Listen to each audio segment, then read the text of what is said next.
FDA 자문단이 이달 하순에는 어린이에 대한 코로나19 백신 접종 승인 여부를 검토할 예정이라고 밝혔습니다.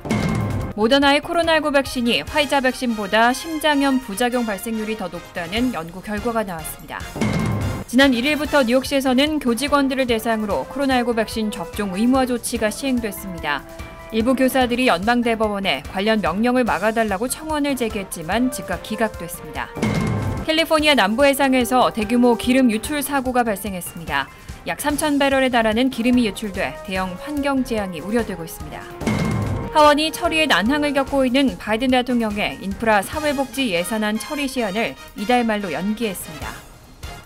이상은 이 시각 주요 뉴스입니다.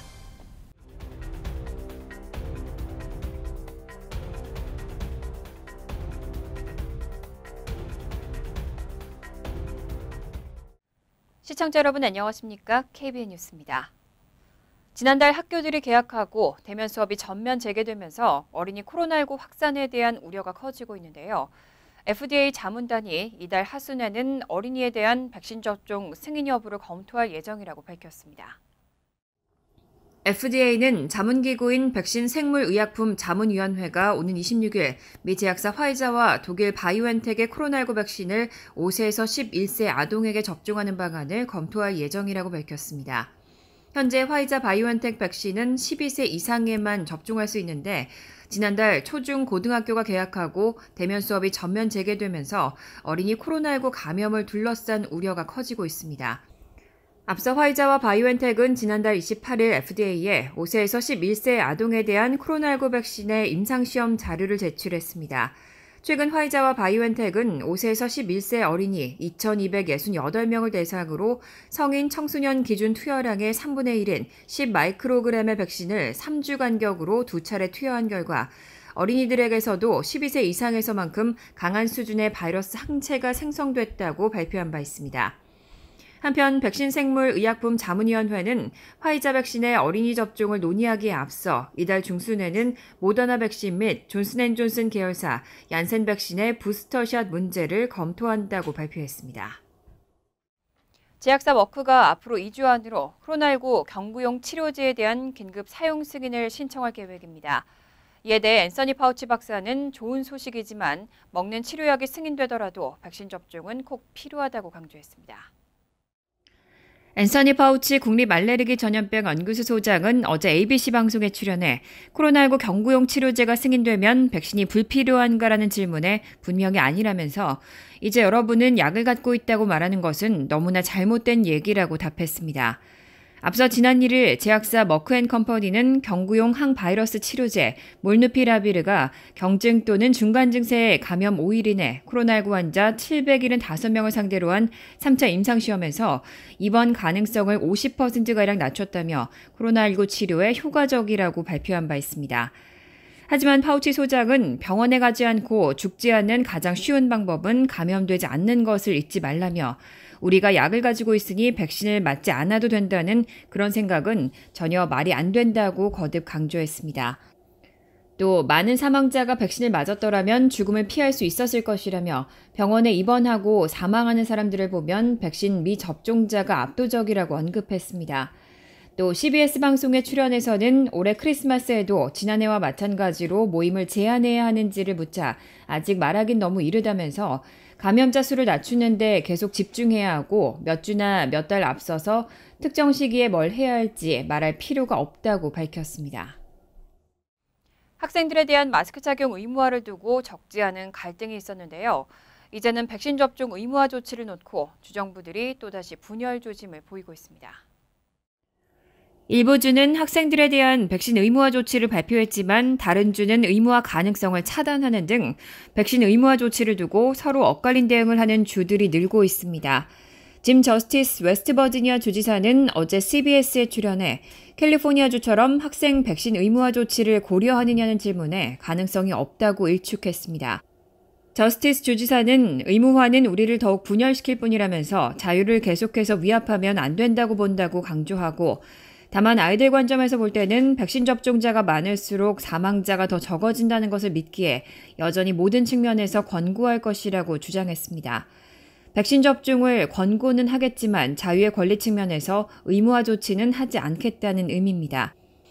앞서 개빈 뉴섬 캘리포니아 주지사는 내년 가을 학기부터 코로나19 백신을 홍역이나 볼거리 백신처럼 백신 의무화 목록에 추가할 것이라고 지난 1일 발표했습니다. 코로나19 백신을 맞아야 등교할 수 있다는 겁니다. 이처럼 주에 따라 백신 의무화 방침이 엇갈리면서 또다시 학교가 정치의 전쟁터로 변질할 것이라는 우려가 커지고 있습니다. 모더나의 코로나19 백신이 화이자 백신보다 심장염 부작용 발생률이 더 높다는 연구 결과가 나왔습니다. 지난 1일 캐나다 공중보건청은 자국 내 백신 접종 자료를 바탕으로 모더나 코로나19 백신이 화이자 백신보다 희귀 심장염증을 일으킬 확률이 더 높다고 밝혔습니다. 캐나다 공중보건청은 이런 심장염 증세가 청소년과 30세 미만 성인에게 더 자주 발생하고 여성보다 남성에게 더 자주 나타났다고 전했습니다. 공중보건청은 다만 심장염을 겪은 사람들 가운데 대부분은 경증이고 빠르게 회복된 것으로 나타났다고 설명했습니다.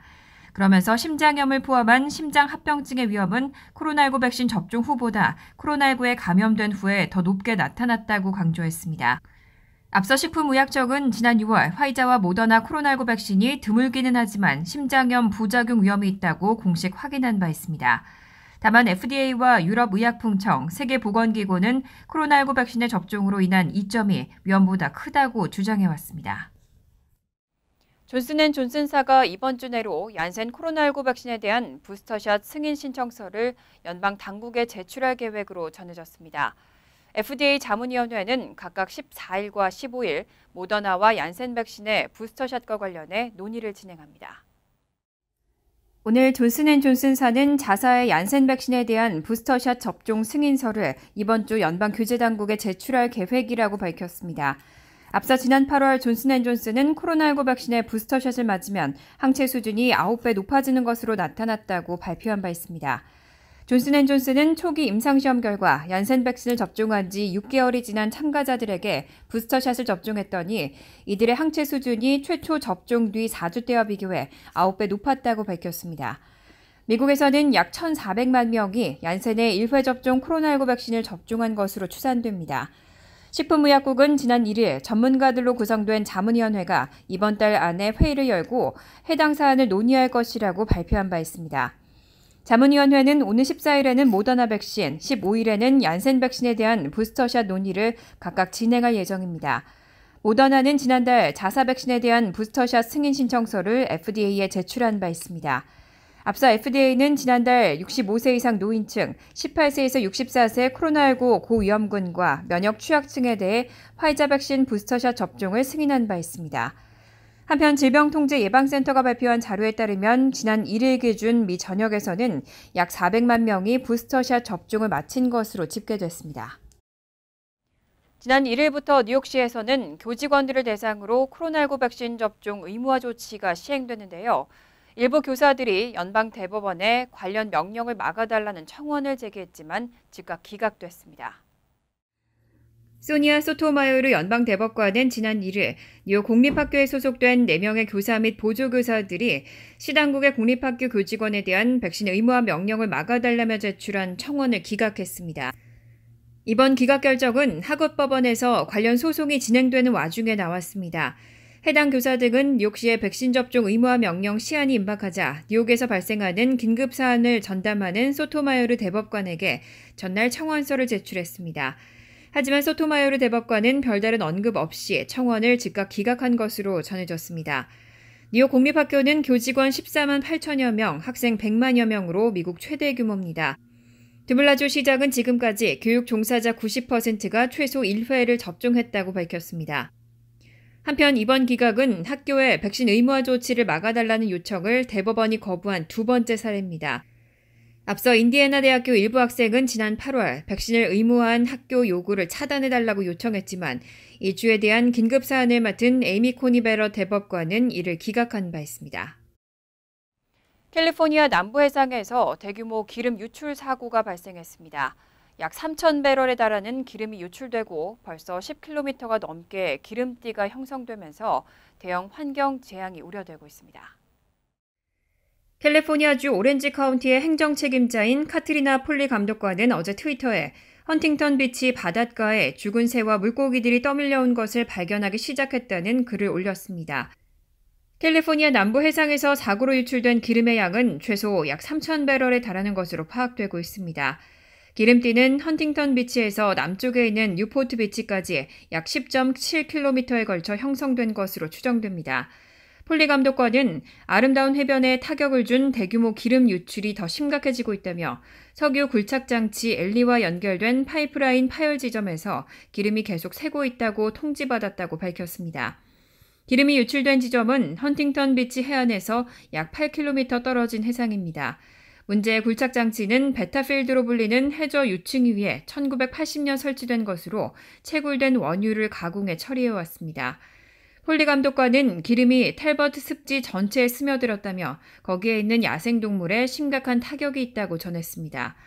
기름 유출은 2일 오전 해안 경비대에 처음으로 보고됐고 석유회사 측은 파이프라인을 잠가 바다로 기름이 더는 유출되지 않는다고 밝혔지만 워싱턴 포스트는 어제 오전까지도 유출이 완전히 멈추진 않았다고 전했습니다. 하지만 유출의 정확한 원인은 아직 파악되지 않은 상황입니다. 해안경비대는 이 사고를 중대 기름 유출 사고로 분류하고 사고 원인을 조사하고 있습니다. 하원이 처리에 난항을 겪고 있는 바이든 대통령의 인프라 사회복지 예산안 처리 시한을 이달 말로 연기했습니다. 바이든 대통령은 국민을 설득하기 위해 노력할 것이라고 밝혔고 예산안 규모를 절충할 의지도 보인 것으로 전해졌습니다. 민주당 소속의 낸시 펠로시 하원 의장은 같은 당 의원들에게 보낸 서한에서 지난 8월 상원에서 통과한 1조 달러 규모의 인프라 예산안을 10월 31일까지 처리하겠다고 밝혔습니다. 펠로시 의장은 지난주 인프라 예산안에 대한 표결을 시도했다면 부결됐을 것이라며 우리가 추진하는 법률안을 통과시키기 위해서는 시간이 더 필요하다고 밝혔습니다. 인프라 예산안은 공화당의 찬성을 끌어냈지만 3조 5천억 달러의 사회복지 예산안이 당내 이견에 부딪히면서 처리가 지연되고 있습니다. 민주당 지도부는 이 예산을 공화당과의 협상 지렛대로 삼아 바이든 대통령이 공약한 어린이와 기후변화 등의 분야에 대규모 예산안을 처리하려 하지만 차질을 빚고 있습니다. 특히 중도파 의원 가운데 조 맨친 상원 의원은 사회복지 예산안이 과도하다며 2조 달러를 삭감한 1조 5천억 달러만 통과해야 한다는 입장을 고수했습니다. 바이든 대통령은 지난주 기자들과 만나 미국민을 설득하기 위해 노력할 것이라며 예산안에 어떤 내용이 담겨 있는지 국민이 알 것이라고 보고 통과하도록 노력하겠다고 말한 바 있습니다. 한편 가디언지는 바이든 대통령이 지난 1일 하원에서 비공개 회동을 열고 합의가 이루어지지 않을 경우 예산안 규모를 1조 9천에서 2조 3천 달러로 절충해 통과시킬 의지를 보였다고 전했습니다. 지난 주말 미 전역에서는 낙태권 보장을 촉구하는 대규모 여성 집회가 열렸습니다. 집회에 참가한 여성들은 낙태는 법적 논쟁의 대상이 아니라 개인적인 선택 사항이라고 주장하면서 텍사스주 낙태 금지법 시행에 항의했습니다. 90여 개 비영리 시민단체로 구성된 위멘스 마치는 지난 2일 600여 도시에서 12만여 명이 모인 가운데 낙태 정의를 위한 집회를 개최했습니다. AP통신과 CNN 방송 등에 따르면 워싱턴 DC에서는 여성 수천 명이 백악관 근처 프리덤 플라자와 연방 대법원 앞에서 집회를 열었습니다. 이들은 낙태는 법적 논쟁의 대상이 아니라 개인적인 선택사항이라는 팻말을 들었고 나의 몸, 나의 선택이라고 외쳤습니다. 텍사스주 낙태 금지법 시행에 항의하고 연방 대법원에 낙태권 보장을 촉구하는 의미입니다. 텍사스주는 지난달부터 공화당 주도로 마련한 낙태 금지법을 시행했습니다. 이 법은 의학적 응급 상황을 빼고는 성폭행이나 근친 상간까지 포함한 임신 6주 이후 낙태를 금지하고 있습니다. 또 트럼프 전 행정부 시절에 보수의회 구조로 바뀐 연방 대법원은 텍사스 낙태 금지법을 막아달라며 낙태권 옹호단체들이 낸 가처분 신청을 기각하고 법 시행의 마지막 걸림돌을 제거하는 결정적인 역할을 했습니다. 하지만 미국은 지난 1973년 로 대 웨이드 사건에 대한 연방 대법원 판결을 통해 낙태권 기준을 확립했습니다. 이 판결에 따르면 태아가 자궁 밖에서 생존할 수 있는 시기인 임신 23주에서 24주 이전에는 낙태가 가능합니다. 위멘스 마치 레이첼 울러리 칼모나 이사는 이번 집회는 헌법상 낙태권을 보장하고 강화하기 위한 투쟁이라고 밝혔습니다. 간추린 소식입니다. 트럼프 전 대통령이 지난 1일 플로리다주 마이애미 연방법원에 영구 정지된 트위터 계정을 복원해달라는 내용의 가처분 신청을 냈다고 워싱턴 포스트가 보도했습니다. 트럼프 전 대통령은 트위터가 표현의 자유를 보장한 수정헌법 1조를 어기고 자신의 계정을 검열하고 있다며 계정 복원 명령을 내려달라고 법원에 요청했습니다. 변호인은 가처분 신청에서 트위터가 역사적으로 전례가 없는 방식으로 정치적 담론을 통제하면서 민주적인 논쟁에 심대한 위험을 가하고 있다고 주장했습니다. 백인 경찰의 폭력으로 사망한 흑인 남성 조지 플로이드를 기리는 동상이 또 훼손됐습니다.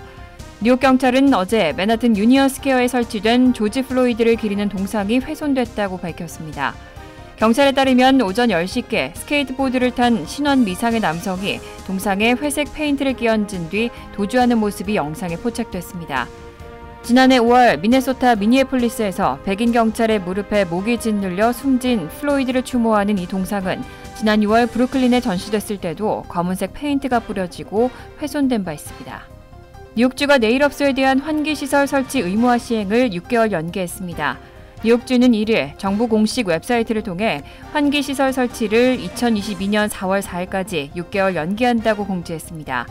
당초 환기시설 설치는 지난 2016년 10월 3일 발의한 주지사의 행정명령에 따라 이날 이후 새롭게 비즈니스 라이선스를 취득한 신규 네일업소는 즉시 의무화됐고 기존 업소는 유예기간 5년을 받아 2021년 10월 3일까지 의무화돼 시행을 불과 이틀 앞둔 상태였습니다. 30대 남성이 지하철 위에서 서핑처럼 몸의 균형을 잡으며 이동하다가 추락해 사망하는 사고가 발생했습니다. 사고는 지난 2일 오전 4시 35분께 윌리엄스버그 다리에서 발생했고 실족해 추락한 남성은 다른 차량에 부딪혀 현장에서 숨진 것으로 알려졌습니다. 의료진과 경찰이 도착했을 때 이 남성은 이미 의식이 없는 상태였습니다. 사고의 영향으로 지하철 일부 노선의 운행이 중단됐다가 재개됐습니다.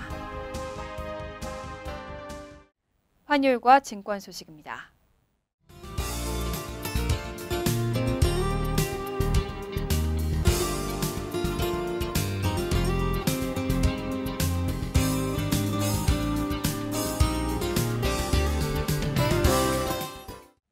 이어서 날씨입니다.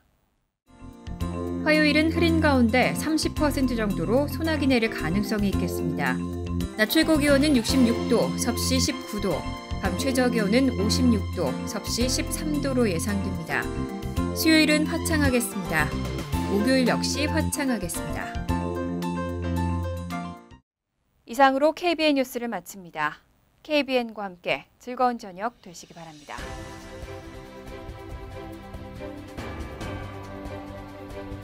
미 동부 최대 한인방송 KBN이 제작하는 KBN 뉴스는 웹사이트 mykbn.com 그리고 유튜브와 페이스북에서 다시 보실 수 있습니다.